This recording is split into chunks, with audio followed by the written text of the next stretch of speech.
Welcome back to Nerding Out About Software. Today I want to talk about metaprogramming, which is programs writing programs. We'll cover the general use cases for metaprogramming, the different approaches to it, and we'll compare the same simple example in a bunch of different languages so we can understand the implementations and be able to make an informed decision depending on what we want our program's behavior to be. This will be especially important when comparing things such as, for example, compile time reflections in Zig and runtime reflections in Odin. We can generalize the approaches to metaprogramming in sort of three specific cases. We have pre-processing, where you do things to the text of the program without much deeper inspection. The compile time, where your compiler, as it parses everything and analyzes things and optimizes things, generates the code. And the runtime, where things happen while the program has already been built and it's already running. Instinctively, pre-processing and compile time metaprogramming feels very similar because it's just stuff happening before you actually run the program. The difference is, with pre-processing, you can't actually do any analysis or have any deeper information about things such as, for example, types, because all you've got is a soup of tokens, just text right there on the page. Whereas with compile time, you can analyze what's happening in the program, what's happening in the code, and make better decisions. But why would you even do metaprogramming in the first place? Well, the ability to let a program write itself or other programs to edit the code is very, very powerful. You can start from a simple idea of, oh, I don't want to copy paste and use boilerplate, I can just have some kind of macro that does it, to generalizing things in languages where your function needs to return a specific type and operate on a specific type. You can write a template which generalizes to many different types that it can handle. Of course, then there is more complicated things such as serialization and deserialization. If you've ever worked with APIs or the web, you know JSON, which is a classic example that we will cover today. You've also got your domain-specific languages and your ORMs and schemas, which, for example, means you can compile your SQL before you send it to the database and accidentally drop everything. You can do compile time computation and evaluation of constants and different numerical values. You can do dependency injection and many, many more. Metaprogramming is ridiculously powerful, and understanding the way the language you work in allows you to do it can inform your decisions on how you design your software in general. Let's start going through examples. In all cases, we will be using different metaprogramming approaches in different languages to solve the simple problem of serializing JSON based on some struct, some schema, some class. We'll begin with the C programming language, which is sort of the simplest situation. It's the pre-processing type of metaprogramming where you define things and then the preprocessor will substitute them in different places in the code. In this case, we start with our definition of user fields, which is our single source of truth for the JSON schema, and then with a few different tricks on how we handle types with defining and undefining them as we iterate, we can simply use that user fields everywhere in the code. So it propagates throughout the entire code base for us without any additional work. This in itself is already quite powerful. We don't need to copy paste it everywhere. We don't need to make sure our definition is up to date everywhere within the code base. But the downside is we are simply substituting some symbol for a code block. We don't have the ability to inspect what is inside the user fields at runtime or at compile time. We don't have the ability to automatically handle what happens to different types. We need to define it all. This is where the pre-processing approach to metaprogramming loses to other situations because you have no specific information. You're essentially passing text. If we run a code, we get the nice serialized JSON, and all of our examples, we will be getting the same JSON output for simplicity and ease of comparison. We will not be digging into the specific syntax of metaprogramming in different languages. Some of them are complex enough that they could warrant their own video, such as Rust. What we want is to compare the trade-offs with different approaches. Now, going to the Rust example of doing the same thing, we will be using the serialized deserialized crate because it's the most popular approach to doing this, and it is the most idiomatic way of doing Rust, where you simply abstract everything away into a crate and don't look at it again. This time, all of the work is compile time. So now, by simply putting this little box with hash derive serialize on top of our struct, we are telling the compiler, you need to look at this struct, you need to look at the actual things inside it after the lexing and parsing, and perform this macro operation. So it will basically build implementations for this struct for every single thing inside of it. This means we go from just parsing the text to actually having some level of AST and understanding of what's going on inside our code. Running this, we of course get the same output as before. This will be true for all the cases. But what we can also do is we can run cargo expand and see what actually was generated, what implementations were added to our code. When looking at the expanded code, we have this implementation bit added for every single field we have, which means when we change our struct, we change our schema, our user, we will be automatically at compile time generating the code for each field. This of course comes with a compile time cost because our compiler needs to actually analyze the lexed and parsed output and make things happen, and it is an iteration.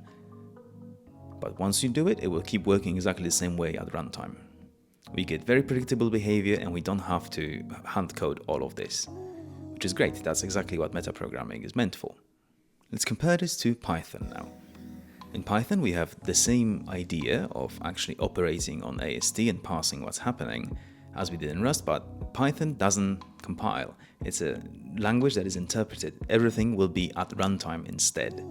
The most common way of doing metaprogramming that people may have encountered in Python is using decorators, such as the data class decorator. Decorators in Python in general will be returning a callable or a class. So we are generating code based on parsing things that we have decorated. Decorating our user class with the addData class will add all of the boilerplates such as init and so on that is needed for a class.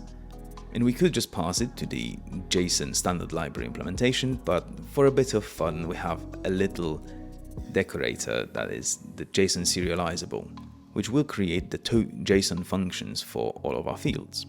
So we get the same behavior of parsing the code and generating the things we need, but this time it's all at runtime. So this will only happen once your code needs it. When you import your class, your structure, that's when all of those substitution and parsing will happen. This has a runtime cost. So it will be slower in runtime than something that would have been compiled before, naturally.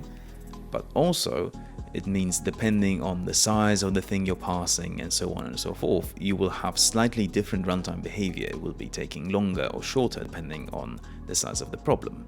What we're trading here is the reproducibility of our runs for the ability to analyze our code in real time at runtime. When running our code, we can actually see the generated toJSON function that came out of it. And we did not have to tell it that email is called email or that active is called active. All of this was automatically pulled in by parsing our class. When we compare the output of our little decorated JSON serializable and the standard library implementation, we get the same thing, except they added little spaces after the colon. But functionally, the same output. We have serialized JSON. Now let's look at our old friend C++. In C++, the first bit of metaprogramming that appeared and was the killer feature compared to C is templates. What templates are is a way to make generics, which is generating functions for different types. In C, you have to have your function for a specific type. With templates, you can have the compiler automatically generate them for the different cases that you're meant to support. In this case, we define our template, and we can also take advantage of a slightly newer feature, which is the constant expressions, which is compile time evaluation of things. In the case of using constant expressions with if-else statements, it means we have branches on different types, and our compiler will be able to automatically discard the branches that will not be hit in our code execution, which is quite great. So you only keep the ones that you actually need in your program. But you may notice a slight difference to what we've done before, namely, we have two sources of truth for our schema. We've got our user struct, the one that we want to use and we want to edit, but also in our to JSON implementation, we have to define it again, because before C++26, you do not have the ability to inspect what is actually happening inside that struct as part of your compilation process. You need to define it twice, essentially. The solution to this is reflections, in this case compile time reflections. So they come in C++26 and allow you to inspect what is happening inside your structures. With the C++26 reflections, the code is maybe not necessarily simpler, but much more maintainable, because we go back to having a single source of truth, our user struct, that we can adapt however we need, and everything else will be automatically generated for us at compile time. So for reflections, we get this new operator with the two up arrow things on shift 6. And what this operator does is, when applied on something, it will return the information about that thing, be it a type or a value or anything. This means with the second new operator, the square bracket colon something colon square bracket, we can iterate over fields inside that information structure and get full visibility of everything happening inside anything in the language. This allows us to do compile time evaluation of what's going on in our struct and generation of all of the templates we need without redefining everything and pointing it at it explicitly. It is important to note though, as great as this feature is, C++26 standard is still not fully supported across all the compilers. Reflections so far I think are only fully supported in an official release of GCC, whereas Clang and MSVC still do not support it. This is a general issue with the C++ ecosystem. Even though the features are well defined, the full coverage of the standard across the different compilers takes a while to propagate. But you cannot talk about compile time evaluation of things without mentioning Zig. Zig is a language with a huge, powerful tool of comptime. Any Zig code where the information is known at compile time can be run as part of your compilation process. This means many things that feel like basic features in the language, such as type of and type info built-ins, are actually compile time code that's being executed as part of your build process. This means we can do reflection at compile time without thinking about any specific operators or syntax, just using some basic built-ins and doing all of this branch switching metaprogramming, with again our compiler optimizing away branches that are not needed, without any separate macro syntax or crazy metaprogramming specific things. This is just writing Zig as is. But there is a caveat though. Zig strips all types at compilation time. That means you can do your type inspections as part of your compilation process, but you couldn't see them at runtime. At runtime, there are no types in Zig. Because of this, you need to understand that you can do your reflection at compile time, but if you needed to reflect on structures as part of your runtime or things that cannot be known at compile time, that is not something that is available in the language. This is the important decision when picking the tool. The compile time versus runtime metaprogramming. Compile time metaprogramming is very powerful, very reproducible, and very optimizable, but there are things that you cannot know at compile time that you will not be able to metaprogram on. We lose this sort of ability to do runtime inspection of things that some other languages have, like the direct runtime reflection comparison Odin, which does the same things. So we get the type info, we do our switching on different types, but Odin does it at runtime, which means we can inspect types and other information and do all of this cool switching and all of those crazy metaprogramming things on things that may not necessarily have the type known at compile time, such as input coming in externally to your program and so on. But of course, pros and cons. It's not just, oh, runtime is better because you can do more things. No, that is absolutely not true. This means that your program will do reflections a little bit slower. There has to be a runtime cost to this kind of operation because you are essentially looping over things. But at the same time, you can inspect more things and you have this sort of type knowledge at runtime, not just at compile time. And this is the kind of decisions you need to make when designing your systems. Do you care about the runtime performance and want to define everything precisely at compile time where Zig will shine? Or do you want to have the freedom to inspect types at runtime, and you're happy to eat the cost of performance. And in this case, since the language is runtime reflections, runtime inspections, and so on, we can print out the type table that the write value actually dispatches on at runtime. So when we run our Odin program, we can print out all of those types and how it defined this. So quite fun, quite a different approach. And in general, Odin is less heavy on metaprogramming. It has the features you would want specifically and allows you to do them at runtime, but it doesn't allow you for arbitrary code execution at compile time like Zig does. And those are exactly the trade-offs you need to consider when building software. Now, it may seem that this cool compile time code generation with things like Zig is a very new modern idea and that it's so complicated and it couldn't have been done before. Well, that is not quite true, because this sort of metaprogramming to quite a high extent with proper AST was already there in the 1950s in Common Lisp, because in Lisp, code is data and data is code. So you can have your macros, which are essentially functions that produce functions as output of them. And this allows us to just have your JSON definition and generate everything quite simply, just with syntax that may not be quite familiar to people more used to C-like languages with all of those brackets.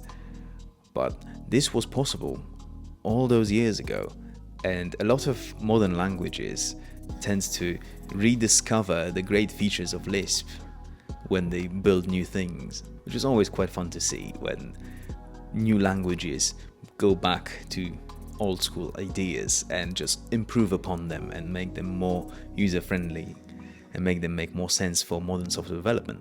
We can also use the macro expansion to see what was generated. In this case, we just have this cool definition having all of it in there just from this one single JSON. So we've sort of gone full circle, but also shown that those implementations can differ in many ways, but you can achieve the same sort of metaprogramming solution to a problem in pretty much any language of your choosing. It's just, do you want it to eat into your compile time? Do you want it to eat into your runtime? Those are the decisions that you need to make depending on what you're shipping, what system you're building, and how you want your software to behave in the end. Thank you for your attention. Like and subscribe if you'd like to see more, and let me know in the comments if there's anything you'd like me to talk about.